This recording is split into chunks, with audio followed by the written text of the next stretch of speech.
రాష్ట్ర ప్రధాన కార్యదర్శి AP municipal workers and employees federation CIT అనుబంధ సంఘం విజయవాడలో ఈరోజు 13వ రోజుకి సమ్మె చేరింది.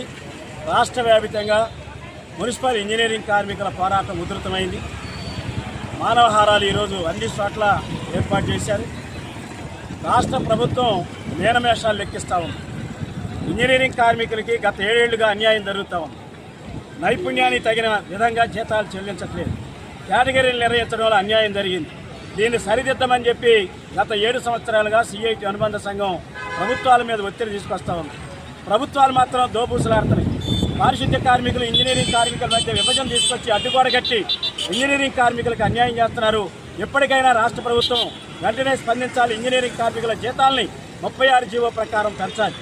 7 ఏళ్ల క్రితం జరిగినటువంటి కేటగిరీల నిర్ణయంలో వాటర్ పంప్ ఆపరేటర్ కానీ, బోర్ మెకానిక్ కానీ, అయితే వాల్వ్ ఆపరేటర్ వీళ్ళందరికీ అన్యాయం జరిగింది. స్కిల్డ్ జీతాలు ఇవ్వాల్సింది అన్స్కిల్డ్ జీతాలు ఇస్తున్నారు. మిగిలిన వాళ్ళకి స్కిల్డ్ జీతాలు ఇవ్వాలి, కానీ వాళ్ళకి సెమీ స్కిల్డ్ జీతాలు ఇస్తున్నారు. ఇప్పుడు పార్కుల వాళ్ళు ఈరోజు ఏడాది కాలం అయింది వాళ్ళకి జీవో వచ్చి. ఏడాది కాలంగా విజయవాడలో 21,000 రూపాయలు ఇవ్వకుండా కేవలం 15,000 రూపాయలు ఇచ్చి దగా చేస్తూ ఉన్నారు. అట్లాగే మెకానికల్ కానీ, వెల్డర్లు కానీ వీళ్ళందరూ కూడా చెత్తదోలే వాహనాలకు ఎక్కువ భాగం రిపేర్లు చేస్తున్నారు. మరి శానిటేషన్ విభాగంలో పరిధిలోకి వస్తారు. అటువంటి వాళ్ళకి 24,500 జీతం ఇవ్వాలి, కానీ 18,500 ఇస్తా ఉన్నారు. ఇటువంటి వాటిని సరిదిద్దండి. లేని పక్షంలో రాబోయే రోజుల్లో పోరాటాలు ఉధృతం చేస్తాం.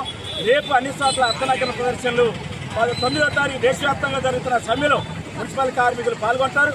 11 మోటార్ బైక్ ర్యాలీలు, 12 అర్ధరాత్రి నుంచి ప్రభుత్వం సానుకూలంగా స్పందించి జీతాలు పెంచి కేటగిరీలు సరిచేయకపోతే 12 అర్ధరాత్రి నుంచి నిరవధి సమ్మెకి వెళ్తాం. దానికి పూర్తి బాధ్యత ప్రజలకు ఏ రకమైన అసౌకర్యం వచ్చినా, ఇబ్బందులు వచ్చినా దానికి నైతిక బాధ్యత ఈ ప్రభుత్వం వహించాలని చెప్పి హెచ్చరిస్తా ఉన్నాం.